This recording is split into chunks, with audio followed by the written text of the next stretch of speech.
Before we look ahead to the rest of the year, guys, we just wrapped up the best August for the market since 1984. My goodness. Ron Gross, let me start with you. How are you feeling in all this frothiness? And related to that, what are you doing with your money?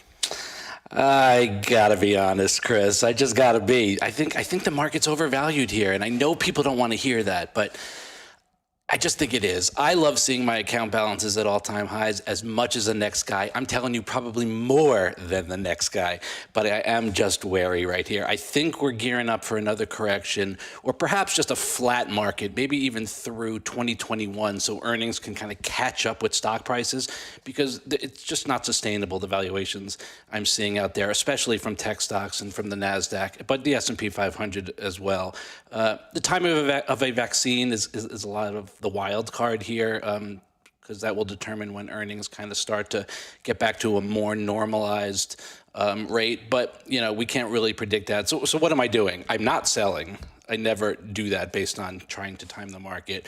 I continue to regularly contribute to my 401k. I will buy stocks selectively, but I will be honest, I'm not dying to pour money into the market at these levels. Am I the only one when you said 1984 and I immediately went to Van Halen? I mean, what a year, what a great album, you know? I mean, you might as well jump, right? Just go ahead and jump on into the market. I do agree with Ron. I mean, it does feel like the market is overvalued. Now, with that said, it feels like this could go one of two ways. You know, I think we get this question a lot. Where interest rates are today, it doesn't look like those are going to be changing anytime soon. Obviously, there is a surplus of money in the system, which really is pushing up demand just on stocks because there's nowhere else really to invest that money. So like Ron, I'm being extremely patient in this market. I am definitely not selling anything, buying selectively, continuing to regularly contribute to my 401k. But, you know, I will say as it seems like the market is overvalued, I don't know that it's necessarily a reasonable expectation that we see some kind of a big pullback anytime really soon. I mean, there's a statistic out there that we were talking about last week where short positions in U.S. stocks have dropped to the lowest level in more than a decade. And so that tells you, I mean, there really aren't very many folks out there betting against this market right now. That'll obviously change at some point down the line. It is really nice to see your account balances go up. But I think it's just one where you have to really you have to be patient. You have to be selective, you know, pick and choose your spots, but most importantly, stay invested. It's been an action-packed year so far, but we still got more to come. Later this month, we're going to get an event from Apple. Walmart's going to launch its new membership service. Tesla still has its goal of delivering 500,000 vehicles, not to mention what could be the most crucial holiday retail season in more than a decade. Ron, what is something event-related that is on your radar for the rest of 2020? All of those, but you nailed it at the end there. I'm really curious to see how this holiday season shapes up. Are the malls, which we talk about so often, are they going to be busy? We all know we can shop online for most of the gifts we'll want to give, but will we? Will we have the money as a whole economy? Will we feel like celebrating? I imagine traveling for a vacation or to see loved ones is going to be much lower than in a typical holiday season. I do think the 2020 holiday season will be the determining factor of whether some retailers successfully emerge from bankruptcy and whether others actually file Chapter 11. A crucial holiday season. Jason? I am really excited about this Apple iPhone release. I think that, you know, it's going to be delayed a little bit, a few weeks maybe, but they've already got word into suppliers. They're looking to build at least 75 million of these new 5G iPhones. We're talking a lot about this rollout of 5G networks. I mean, 5G is going to be something that happens over a longer period of time, right? I mean, that's something we're going to see really play out over the course of the next 5-10 years. But certainly Apple is going to be one of the key players in that. And you know, we're looking at, I think one of the most important holiday seasons in a long time because of what's been going on all year. And, you know, Apple rolls out a new sharp-looking iPhone there. They're going to have, I think, 4 different models, a couple of higher end, a couple of lower end. The Pro phones are going to actually have the LiDAR camera that they have on the iPad Pro. That's going to really bring more immersive technology, augmented reality apps into play, which I think is going to be exciting from a consumer perspective and in the things that they can do with that technology. So it's not just about the phones, but what they can do with the phones. So it's going to be a little bit of a delay, but I think it's going to be a really exciting rollout there. I know that my wife and I certainly are looking to upgrade. I think a lot of people will be. And I think that will be one of the big drivers for what will be, an interesting holiday season, to say the least. Can you believe that Apple is almost a third of the way there to its next trillion? We're about at 2.3 trillion right now. Stock is not as cheap as it used to be, that's for sure, but they do obviously produce gobs and gobs of cash flow, unlike some of these other stocks that I think are in bubble territory. But my Lord, 2.3 trillion, unbelievable. I don't know if you guys are aware of this, but there's actually a presidential election coming up in a couple of months. I don't know if you've heard anything about that. But in all seriousness, there are going to be a lot of distractions for investors for the rest of 2020. So, Jason, what is something you think might be under the radar that you think investors should be focusing on? Well, I think actually I was looking at this question a bit more from the angle of what investors shouldn't focus on, and I'll explain. We're seeing a lot this year, particularly on TikTok, right? These social networks are becoming really busy, given that we have a lot of time on our hands this year. And so you're seeing Twitter has always had a very robust finance community. Now you're seeing that kind of bleed over into TikTok. And some of it's really pretty hard to take seriously because some of it really isn't meant to be taken seriously. And so I think for investors, I would just focus less on those networks, those things like TikTok and Twitter. Focus more on learning and knowing what you're doing. Learn and be content with your decisions. Don't fall into the craziness that's developed on these networks. And that craziness is starting to pick up here with the election just around the corner. And I mean, listen, we're talking about gridlock central here in D.C. I mean, it really doesn't matter who's elected. I mean, there's only so much one person in power can do. And when you look at how the markets have performed through the years with different administrations, it's pretty fascinating data out there to see. But regardless, I would encourage investors to really just focus on learning, develop your process, understand what you're doing. Don't fall into the madness that you see on these social networks, because it's a really easy thing. It's a really easy trap to fall into if you don't watch it. Ron? I'll take the other side of something Jason said, where I think this election, more than most, does matter from a standpoint of one person pretty significantly. I think from a financial perspective, we can see impacts on taxes, healthcare, potentially Social Security, really wide-ranging issues, and perhaps the gridlock, as Jason said, will mitigate some of the extreme changes. But, then the question is always around these cycles, these election times, what do you do, right? And you can't predict these things. And so I give the boring answer is you do what you always do. You stick to your knitting. You buy strong companies. You hold them for the long term. I'm going to keep an eye on the health of the economy. I'm going to keep an eye on the unemployment rate. I'll stay away from questionable sectors like retail until I have a better picture of what the future actually looks like. But, I'm going to just do the boring old thing and be a foolish investor for the long term. Real quick before we go to the break, Jason, give me one business prediction. It can be about a company, an executive, an industry, wherever you want to go. Yeah, I was thinking about this, and its splits have been at the top of mind here for a lot of folks lately. And I'm going to go ahead and make the call. I think by the end of the year, I think Chipotle is going to split its stock. Probably something like a 10 for 1.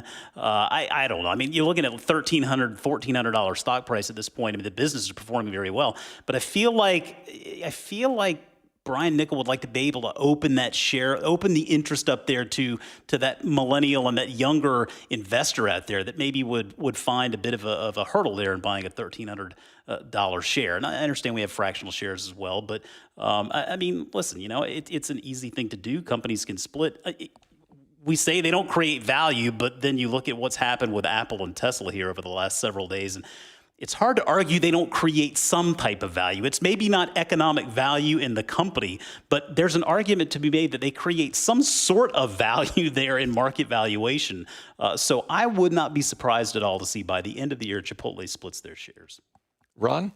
I think Tesla's stock has to have a meaningful correction at some point. The fundamentals just do not support a $460 billion market cap. I'm not saying you should go out and short it on valuation. Going against momentum is very dangerous. They could be added to the S&P 500, which will give them a boost. They're doing some good things. I think announcing a $5 billion stock offering this week was smart. We do have Battery Day. It could, create a 1,000,000-mile battery over a lifetime. I don't know if that's going to be impactful. I don't know if it's going to be a catalyst. I don't know if it's going to be a disappointment. But $460 billion puts it the 7th largest company in the S&P 500. What is a stock that you think should be on a short leash right now? And at the other end of the spectrum, what is a stock you're actually more bullish on than you were, say, at the start of the year? So the stock on a short leash, now I'll actually give you two because they're basically one of the same. It's Uber and or Lyft. I think two businesses that are very much in a state of uncertainty here, given the regulatory environment. So I mean, it's very fascinating to watch these businesses that have formed the sharing economy develop. We're seeing that maybe while they're compelling services for consumers, that they're not really shaping up to be really ideal investment ideas. I mean, they lose a phenomenal amount of money still. And I think given the situation today with the pandemic and given the employment situation, it's going to be more difficult for them to argue that their employees, or their contractors should be in fact contractors. I mean, employees for most companies are long-term investments. And I mean, contractors, much less so. Of course, you're not having to invest the same cost, and that really is what makes these businesses work today. So, I think that depending on how that regulatory environment shakes out, I mean, they'll be able to make a way forward. But if they are unable to get through this, and they have to declare their contractors actual employees, that's really going to impact their cost structure, which is going to be just detrimental to their business, which is already very difficult. I mean, we've seen the amount of money that they lose, and that doesn't look like it's going to be changing anytime real soon. So, yeah, I'd be keeping a close look on both of those businesses because I don't know that the future, at least in the near term, looks all that attractive for them. If we're talking about a stock that I'm more bullish on, listen, Teladoc Health, I know I talk about it a lot on this show, but the fact of the matter is, since January, the story has changed significantly. And I mean, it's been a big year for the stock on its own. The company, the shares are up better than 160% for the year so far. But clearly, the Livongo merger is going to make a big difference here. Size, in many cases, is a competitive advantage. And this is going to really bring two very powerful modern-day healthcare companies together. They utilize technology and valuable networks. There's really only about a 25% overlap in the actual businesses themselves, so there's a very complementary acquisition. And the data regarding chronic conditions, which is what Livongo specializes in. I mean, that data is staggering. I mean, there are a lot of people out there suffering from chronic conditions, and many suffering from multiple chronic conditions, and that is something that needs to be tracked on an ongoing basis. So I think when that merger seals sometime later this year, we're really going to have a very powerful force in the healthcare space, and I'm going to continue to hold those Teladoc shares for the long haul. Ron Gross, what do you got? Short leash, Chris, I hate to say it because I know we both own it, but we got to watch Bed Bath & Beyond very closely. I bought it earlier this year based on my belief that the company could be saved, that former Target executive Mark Tritton was the right guy to turn it around.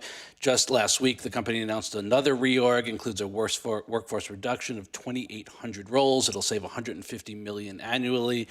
Tritton has already shaken up the executive suite quite a bit. So I'm sticking with this one, and I believe the turnaround is possible, but this could go badly quickly, and Chapter 11 is by no means out of the question. So I'm going to keep an eye on it for both of us, Chris.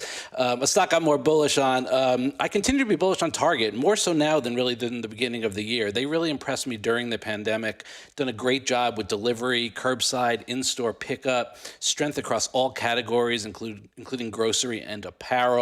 Shares are up about 18% this year, but still trading at a very reasonable 21 times versus Walmart 26 times. All right, let's bring in our man behind the glass, Dan Boyd, get to the stocks on our radar. Jason, you're up first. What are you looking at? Yeah, a company, a lot of foolish investors out there, a lot of listeners know about DocuSign, ticker DOCU. Catching maybe a little bit of that Zoom draft with Zoom's spectacular quarter. Listen, I mean, DocuSign continues to impress quarter in and quarter out. I mean, the most recent quarter, they reported 661,000 total customers, 89,000 enterprise and commercial customers. I mean, this is a business to me. I mean, while these are companies that the shares are pulling forward a ton of success today, they're also two of the companies that are really shaping the way we're going to do so much in the coming years. I mean, whether it's business or personal lives, I mean, these are businesses that are going to be very relevant in our lives for many years to come. So I do get the optimism, and I think that DocuSign, a stock that I continue to own, it's had a tremendous year, and I suspect that will continue through on into 2021, regardless of the pandemic situation. Dan, question about DocuSign? Certainly, Chris. Jason, I'm kind of bored of DocuSign having great quarters and great years. When is this business really going to blow up is what I want to know. Well, I mean, Dan, I mean, you get bored making money. I mean, that's really, I don't quite understand the perspective, but what's going to make this business blow up? I don't know. I mean, maybe they get into gaming, or maybe they start making burritos. They do something completely just a different direction. That, I think, would really shake things up. I think one day we thought it could have been an acquisition target. No longer anymore. The company's too big. I think it's going to continue to impress all on its own. Ron Gross, what are you looking at? I discussed Target. Let's pivot to Walmart. WMT specifically interested to watch the rollout of Walmart Plus on September 15th. Annual subscription offering $98 a year or $12.95 a month. Give members unlimited free delivery from stores, fuel discounts, the ability to use Scan and Go app while they're in the stores. Obviously going after Amazon a bit here, but not apples to apples. Amazon Prime more expensive at $119 a year, comes with Prime Music and video streaming in addition to the free shipping.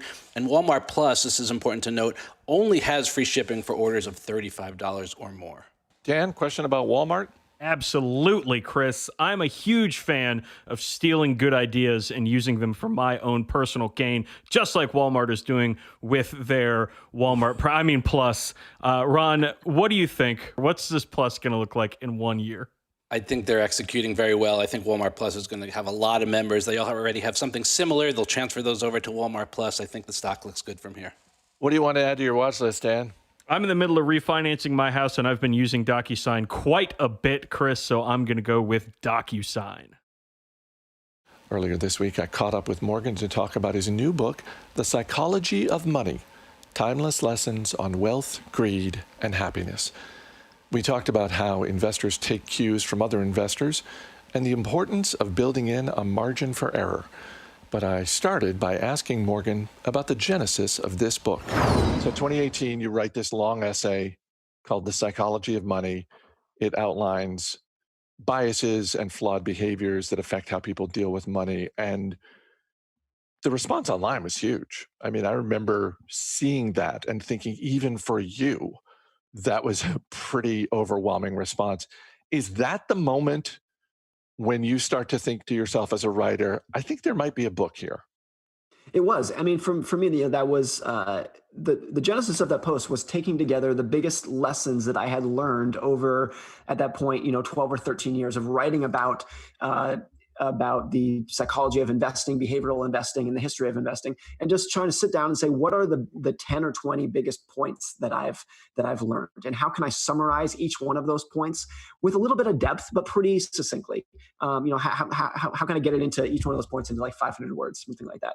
So that was kind of the genesis of that. And once that did really well, over 1 million people read that post, then it was, okay, I think I got something here. I think I've been writing about this topic for long enough, thinking about it for long enough over the last 10 years, that maybe there's a way to summarize all of these points that make a lot of sense to me. And it was especially true because that post, The Psychology of Money, was 9,000 words. And if you're not familiar with length, a normal blog post is maybe 800 words. A book is about 50,000 words. That post was 9,000, somewhere in the middle. But as I was writing it, there was so much that I wanted to include but I didn't because it's a blog post. You can't make it too long or else it just gets unwieldy. So I knew there was a lot of room to expand upon that. And if for every one of those points I could tell a deeper story with more research and more information, then I could pretty easily turn this into a book. Now, there's no, writing a book is never easy. It's never easy to write 60,000 words without just rambling on and on and on. But it felt like, like that post was this aha moment of okay, there's enough here that I could do something with. Let's get into some of the stuff in the book because having read it, I feel like there are parts of the book that are warnings, but there are also parts of the book that are reassurances. Things like the idea that no one is crazy. And even, and this is something you delve into, just the history of dealing with money with a goal of saving for retirement. You're very good about making the point that we haven't been doing this as human beings for very long. Yeah. So cut yourself a little slack. Right. I mean, if you think about something basic like cooking, like how to cook for yourself, how to cook for your family, that generally has been passed along in for generations. Your parents taught you, your grandparents taught them, and so on. There's this generational knowledge transfer that takes place. But for saving for retirement, which is what the vast majority of the financial industry is, that wealth knowledge has not taken place. Because look, something like the 401k has really only existed for about 30 years. The Roth IRA is only 22 years old. That's when it came into existence. So we just don't have a lot of knowledge, a lot of background of doing this. And we pretend like we've got it all figured out, like we know how to invest, we know how to save, we know what we're doing. But we have such a limited history of doing this. And when I say us, I mean everyone, the entire industry, everyone. We don't have that kind of long history where it's like, okay, well, when the economy does this, here's what happens to people's retirement accounts. It's such a limited history that we're all just kind of figuring this out as we go. I make the point in the book that, dogs were domesticated 10,000 years ago, and they still retain some of the behaviors of their ancient ancestors. But here we are with 20 years or maybe 30 years of experience in the modern financial system, and we're pretending like we have it all figured out. We know what we're doing. So that's why a lot of people make decisions with their money that are easy for others to criticize and look at and say, why are you doing that? Why don't people take advantage of their 401k? Why don't they save enough for retirement? I think at least one of the answers to that is that all of us are still just trying to figure this out. We're still in the first inning of this. Although I feel like we're getting better, it does seem like each generation is talking more about money than the previous generation. I think about when I was growing up, we didn't really talk about money all that much. And I know it's something that I talk about with my kids a lot more than I had growing up. I read this quote recently from Lyndon Johnson, who grew up very poor. And he said, poverty was so common when I was a kid that we didn't think it had a name.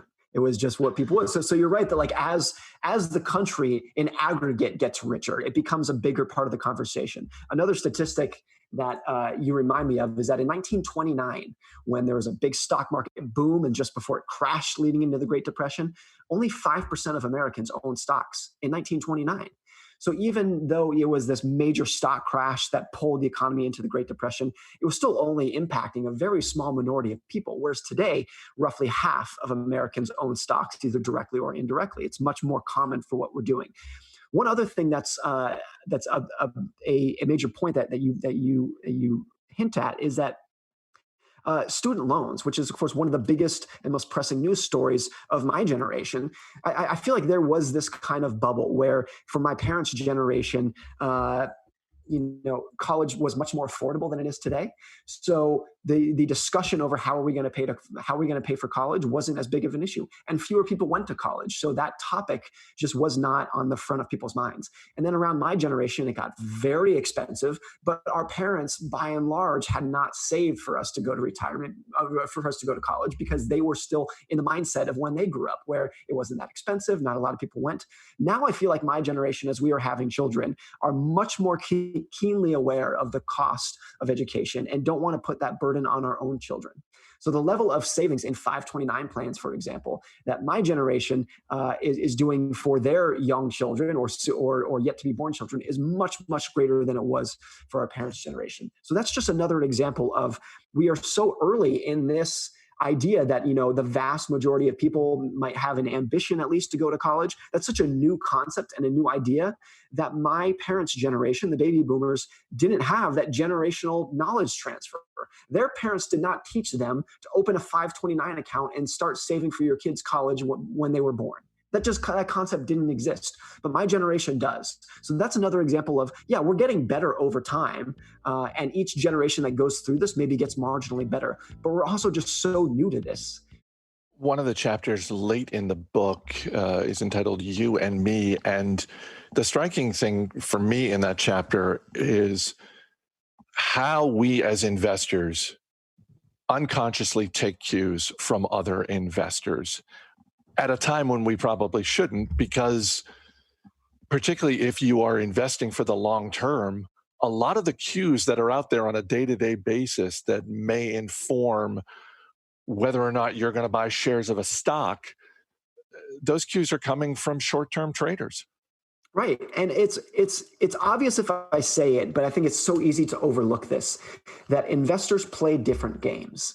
So there are short-term day traders, there are high-frequency computer traders, there are fund managers that want to hold stocks for a month or 3 months, there are index fund investors, there are long-term buy and hold investors. We're all playing totally different games. It's not that just marginal differences. It's like one person is playing badminton and the other is playing football. Completely different games, but we're all playing on the same court. There's only one stock market. There's only one price. There's only one daily movement. We're all looking at that same price. And it is so important for investors to make sure that when there is changes in daily prices or monthly or even annual prices, that you are only taking cues from those signals in terms of it changing your behavior, changing your decisions, if those cues are coming from people who are playing the same game from you are. So look, if Apple stock is down this morning, that might be very relevant information if you are a day trader. If you're a day trader, that might be the most important rational information for you to pay attention to. If you are a long-term buy and hold investor, that information is not relevant to you at all. It's not part of the game that you're playing. You're playing a completely different game.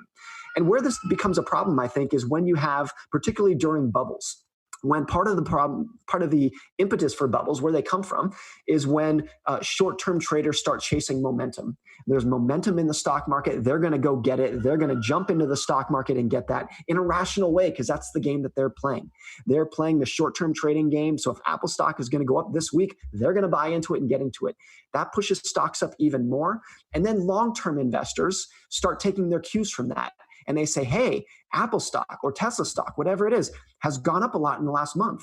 Maybe people know something that I don't because they're buying. So maybe I should be buying too. And then you as a long-term investor get in because you're taking your cues from these short-term traders, even though they are doing something completely different than you are. So that's where a lot of people get really hurt.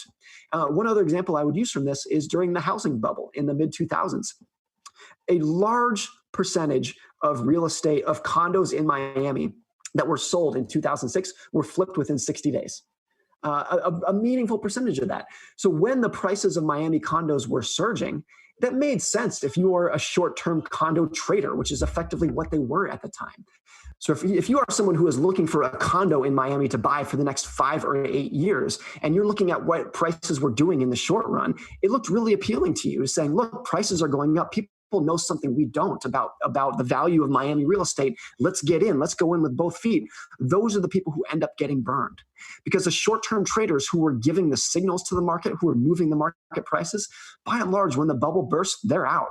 They're gone because they're short-term traders. So they weren't really affected. They won the game that they were playing. But because you, the long-term investor, took your signals from them, your cues from them, you end up getting burned because you are taking your signals from someone who was playing a different game than you were. And that's why it's just so incredibly important for investors to understand what game you are playing, understand what your goals are, and not necessarily take information from the market, from the economy that is relevant to people who are playing a different game than you are. Well, and part of that, and this is another thing you get into in the book, is building in a margin of safety. because, as you very eloquently point out, you're going to be surprised. We've all certainly been surprised over the last 12 months by the rise of this pandemic.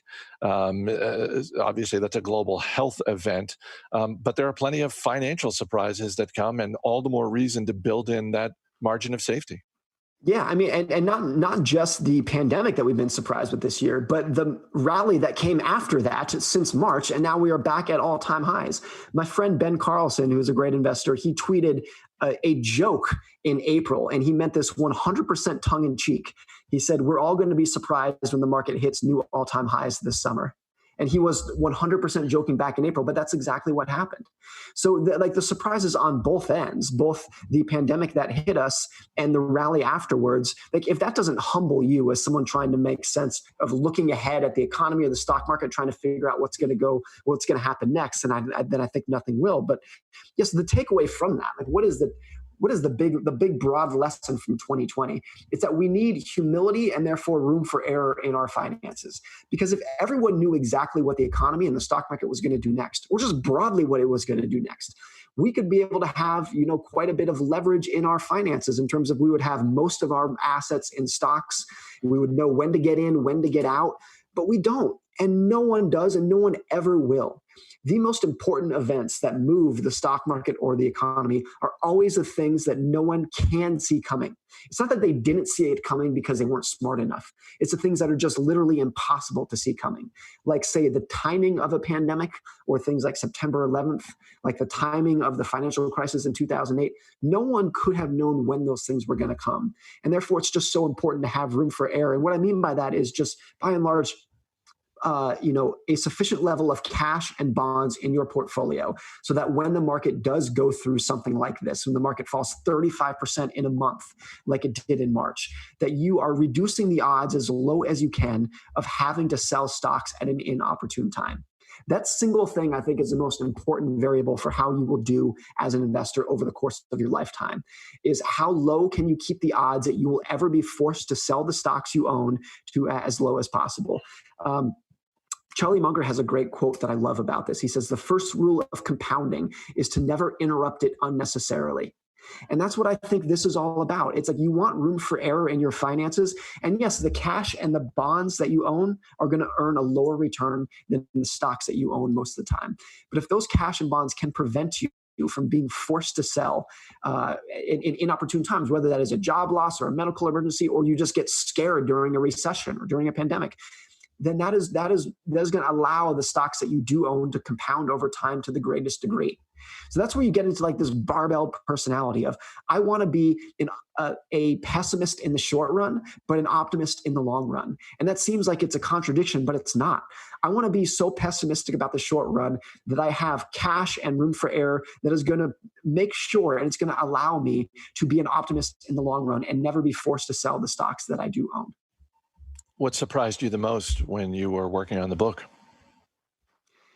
What's great about a book relative to a blog post that I've been writing for 14 years now is that a book lets you go deeper. It lets you expand, lets you tell a broader story. So that part is great. That's the value in it, and that's a lot of fun as a writer. But you have to be so careful to make sure that you don't ramble. Now that you're giving yourself the runway, the freedom to tell a deeper story, you really have to keep the respect for your readers in mind and say, look, I have the freedom to go long here, but I still want to keep this tight and succinct and not waste anyone's time. It's always a hard balance to find, but I found it more difficult than I thought I would during this book. What's also interesting about a book is just the stakes are higher. If you're writing a blog post and it takes you, a day to write it, and you can write another one this week or next week, then if you write a blog post that's not very good, hey, not that big a deal. Just move on to the next one. But when you write a book, and you're putting it out there, and you can't edit it once it's done. Once it goes to print, that's what people are going to read. And the stakes are so much higher that it was the most nervous I had been as a writer, which is someone who's written, every day for 14 years. I don't get nervous writing anymore. But for the book, it just felt like I was doing something very different. Speaking of rambling, when it came to find someone to narrate the audio book, how many people turned you down before you came to me? Well, I've seen most most authors do it themselves. And I didn't think that was wise, because there's no reason to think that if an author is a good writer, that they might also be a good speaker. Those are very different skills. And it's funny that you're interviewing me about the book, because I have not read the book cover to cover. I mean, I wrote it, so there's that. But you read it out loud cover to cover, like multiple times, right? I've read the book several times, and so I should be interviewing you. Back to the surprise of writing it. I gave myself 1 year to write it. From the time I signed the contract with the publisher, I told them, okay, I'll have you a manuscript in 1 year. And then I chipped away at it so slowly, to the point where after about 9 months later, I had gotten virtually nothing done. I had like 1.5 chapters, one of which didn't even make it into the final books. Like, I had done nothing. And then so I finally just cleared my calendar and did absolutely nothing but write the book over the course of about 4 weeks, and just got it done. So that was another surprise. I thought it would be feasible to chip away at it over time, but I eventually just had to, have the tight deadline and force myself to get it done in a short period of time.